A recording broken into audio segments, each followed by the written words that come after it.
Hello everyone. सो यहाँ पे कोई क्वेश्चंस कुछ नहीं है। I just want to wish you all the very best for your JEE advance 2024 exam.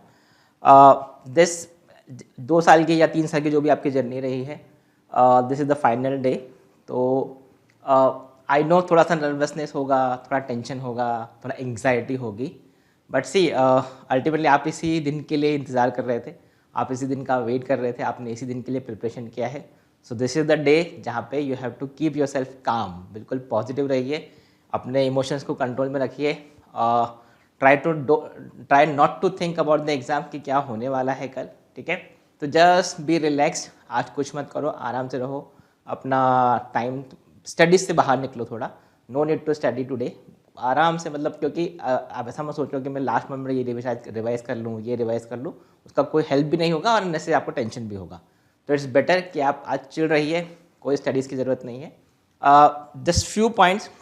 देखो, दिस इज जेईई एडवांस का जो फाइनल एग्जाम है, कल जो एग्ज़ाम है, basically JEE advance is now it's a game of temperament, क्योंकि जो preparation होना था वो ऑलरेडी हो चुका है, ठीक है। तो सब अब जो एग्ज़ाम में आप क्या करने वाले हो उसी पे सब कुछ डिपेंड करेगा। तो this is just a game of temperament. आप कैसे उस तीन घंटा प्लस 3 घंटा 6 घंटे को आप कैसे डील करते हो, दिस विल डिसाइड फाइनली कि क्या आपका रिजल्ट होगा, ठीक है। सो ऑब्वियसली जो आपने जो लास्ट साल की जो 2 साल की मेहनत रही है आपकी, या फिर 3 साल की मेहनत रही है, तो उसके वो तो आपका फाइनली वही जो आपको काम आने वाला है। बट ये जो 6 घंटे हैं उसमें आप कितना काम रहते हैं, कितना आप अपने आप को कंपोज रखते हैं, दैट विल डिसाइड फाइनल कि आप एग्ज़ाम कैसा परफॉर्म करके आते हैं, ठीक है। So don't be nervous, just keep your self काम, बस उतना आप याद रखिए। कुछ पॉइंट्स है, ऑब्वियसली सब आपने ऑलरेडी किया है, आपको बहुत फंडे भी मिल गए होंगे, फिर भी मैं कुछ पॉइंट्स जो बताना चाहता हूँ आपको, just to be clear from my side also कि मैंने भी आपको कुछ बताया है, ठीक है। तो this is about positive attitude. आप पॉजिटिव एटीट्यूड से जाइए, आप सोच के जाइए कि मुझे सब आता है। अपनी प्रिपरेशन पे कॉन्फिडेंस रखिए, अपनी प्रिपरेशन पे आप कॉन्फिडेंस रखेंगे तो ही आप अपने पेपर को अच्छे से एफिशिएंटली सॉल्व कर पाएंगे, ठीक है। देखो, टुडे आज क्या करना है ये बताने की ज़रूरत नहीं है, ऑब्वियसली मैंने आपको ऑलरेडी बोला है। Just keep your self away from the studies.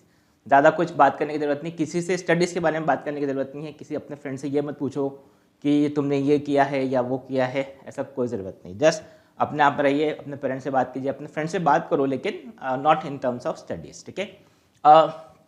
अगर आप अब कल की बात करते हैं, जैसे जब आपका कल एग्ज़ाम है, तो आई से कि पहले मतलब मॉर्निंग में थोड़ा जल्दी उठो, अपने आप को थोड़ा शांत रखो, मेडिटेशन वगैरह करना है तो आप कीजिए, बिल्कुल अच्छा लगेगा आपको, फ्रेश माइंड लगेगा, ठीक है।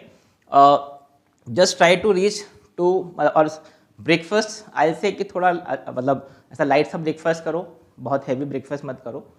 बिफोर एग्ज़ाम मतलब आप टाइम पे पहुंच जाओ, सबसे इंपॉर्टेंट पॉइंट है कि आप वहाँ पे टाइम पे पहुंच जाओ। अच्छा सफिशिएंट टाइम रखो एग्ज़ाम सेंटर पे पहुंचने का, ठीक है।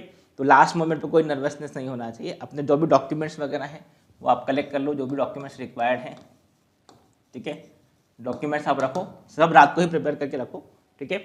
आज रात को आप अच्छे से आराम से सोइए और जल्दी सोइए, आराम से, थोड़ा टेंशन मत रखना, बस वही है। टाइम पे पहुंचना, तो उसके पहले पहुंच जाओ तो बहुत अच्छी बात है। वहाँ पे एग्ज़ाम सेंटर पे अपने फ्रेंड्स वगैरह मिलेंगे आपको, उनसे चिट चैट करो, लेकिन नॉट अबाउट स्टडीज़, ठीक है। पेपर के अंदर यहाँ पे मैं आपको थोड़ा सा गाइड करना चाहता हूँ कि इन पेपर देखो क्या होगा कि हो सकता है कि आपने पेपर स्टार्ट किया तो पेपर में ऐसा हो सकता है कि आपको फर्स्ट क्वेश्चन नहीं बना, वो एक नर्वसनेस भी हो सकती है, या फिर हो सकता है फर्स्ट क्वेश्चन ही बहुत डिफिकल्ट क्वेश्चन आपने चूज़ कर लिया, ठीक है। तो पेपर में किसी भी क्वेश्चन पे स्टक होने की ज़रूरत नहीं है। आपको लग रहा है कि ये क्वेश्चन नहीं होगा या फिर आपको बहुत ही ज़्यादा नर्वसनेस हो रहा है, तो ऐसे स्किप कर दो उस क्वेश्चन को, एक क्वेश्चन पे स्टक मत करो। किसी भी क्वेश्चन सब्जेक्ट में, फिजिक्स केमिस्ट्री मैथ में किसी एक स्पेसिफिक क्वेश्चन पे स्टक मत हो, ठीक है। ध्यान रखो पेपर में जो लास्ट 3 साल 4 साल के पैटर्न जो हैं उसमें 17-18 क्वेश्चन पर सब्जेक्ट आपको मिल रहे हैं, ठीक है। तो जो मेरा एनालिसिस है for last 3-4 years papers, at least there are 70% paper, 70% question which are moderate to easy. तो इस पॉइंट को आप ध्यान रखो, अगर 70% पेपर भी आपने अच्छे से कर लिया तो you will secure a good rank in JEE, ठीक है। ऑब्वियसली फिर उसके ऊपर आप करोगे तो आपकी रैंक इंप्रूव होगा, आप अंडर 100, अंडर 200 जो भी आपका रहेगा, बट एटलीस्ट 70% पेपर को आप अगर अच्छे से सॉल्व भी कर दिया आपने तो that will be you can say a very good mark, it will give you very good rank also, ठीक है। तो उसमें पेपर में इतने क्वेश्चन जरूर होते हैं कि अगर आप बिल्कुल आराम से अपने शांत मन से पेपर को सॉल्व करेंगे तो 70% पेपर आपकी प्रिपरेशन के हिसाब से जो आपने जहाँ पे भी आपने प्रिपरेशन किया है उसके according you will be able to solve 70% paper, एटलीस्ट 70% पेपर विदाउट एनी ट्रबल, ठीक है। बट वो प्रॉब्लम क्यों होता है कि आप 70% में भी स्ट्रगल क्यों कर सकते हैं, बिकॉज एग्जाम में जो टेम्परामेंट होता है, जो टेंशन्स रहती हैं, जो नर्वसनेस रहता है, उसके कारण वो आप जो आता है वो भी नहीं कर पाते, ठीक है। तो उस पॉइंट का ध्यान रखो, 70% paper moderate to easy paper ही रहता है और हर साल इतना ही रहता है, ठीक है। तो ये सिर्फ एडवांस का नाम है कि ये बहुत टफ होगा, ऐसा नहीं है, ठीक है। तो इस पॉइंट का आप ध्यान रखो। तो एग्जाम में रिजेक्शन इज वेरी इंपॉर्टेंट, आपको कौन सा क्वेश्चन करना है और कौन सा क्वेश्चन नहीं करना है, this is what you have to understand, ठीक है। ऑलवेज रिमेंबर, पेपर में हमेशा मार्किंग स्कीम रीड करो, बिकॉज जो स्टैंडर्ड है मार्किंग स्कीम, लेकिन मार्किंग स्कीम जनरली 3-4 साल से चेंज नहीं हुआ है, but IITs are famous for giving surprises. तो मार्किंग स्कीम कभी भी कुछ भी चेंज हो सकता है, तो always read marking scheme carefully, कहाँ पे +1 है, कहाँ पे +2 है, कहाँ पे -2 है, सब आप ध्यान से रखो, ठीक है। बिकॉज एक एक मार्क इज इंपॉर्टेंट, और काफ़ी स्टूडेंट इसमें कुछ क्वेश्चंस जहाँ पे लिखा होता है जैसे फाइंड द इनकरेक्ट ऑप्शंस और करेक्ट ऑप्शंस, या फिर which of the following is incorrect, which of the following is correct, उसमें काफ़ी स्टूडेंट एग्जाम टेम्परामेंट में मिस्टेक करते हैं। अगर क्वेश्चन में पूछा है आपसे इनकरेक्ट और आपने मार्क कर दिया करेक्ट, तो वो एग्जाम की जो नर्वसनेस है, इनमें ये छोटी छोटी मिस्टेक्स होती है, तो उस पॉइंट का ध्यान रखो, ये नहीं होना चाहिए, ठीक है। अब मार्किंग स्कीम केयरफुली रीड करो, जहां तक पॉसिबल हो जिसमें आप कॉन्फिडेंट हो, जिस चैप्टर्स में आप कॉन्फिडेंट हो, लेट्स से फॉर एग्जांपल आपको लगता है कि मैथ्स में आपके ये टॉपिक स्ट्रांग है, बहुत स्ट्रांग है, तो पहले उनको फोकस करो ताकि आपका वो जो कॉन्फिडेंस है वो अच्छे से बिल्डअप होगा, ठीक है। तो आप अपने जो स्ट्रांग टॉपिक्स हैं, स्ट्रांग पॉइंट्स हैं, उस पर प्ले करना सीखो, वही इंपॉर्टेंट है, ठीक है। कुछ टॉपिक्स तो ऐसे हैं जहाँ पे आई सजेस्ट कि आपको ट्रस्ट नहीं करना चाहिए, बिकॉज एग्जाम टेम्परामेंट में उसके मिस्टेक्स होने के ज़्यादा चांसेस होते हैं, जैसे जहाँ पे परम्यूटेशन कॉम्बिनेशन के क्वेश्चंस हो गए, जहाँ पे केसेस बनाने वाले क्वेश्चंस हो गए, जहाँ पे आपको काउंटिंग करना है, इस टाइप के क्वेश्चंस अवॉइड करने की कोशिश करो, सबसे लास्ट में करो। आपके पास टाइम है तो बिल्कुल करो, ठीक है। आपको लग रहा है कि बहुत ही ईजी हो, आराम से हो रहा है तो करो, लेकिन जनरली जो देखा गया है लास्ट 3-4 साल के पेपर में, जहाँ पे केसेस बनाने वाले क्वेश्चन है, वहाँ पे जनरली स्टूडेंट्स मिस्टेक करते हैं, ठीक है। तो उन क्वेश्चंस को आप थोड़ा अवॉइड करके लास्ट में करने की कोशिश करो, ठीक है।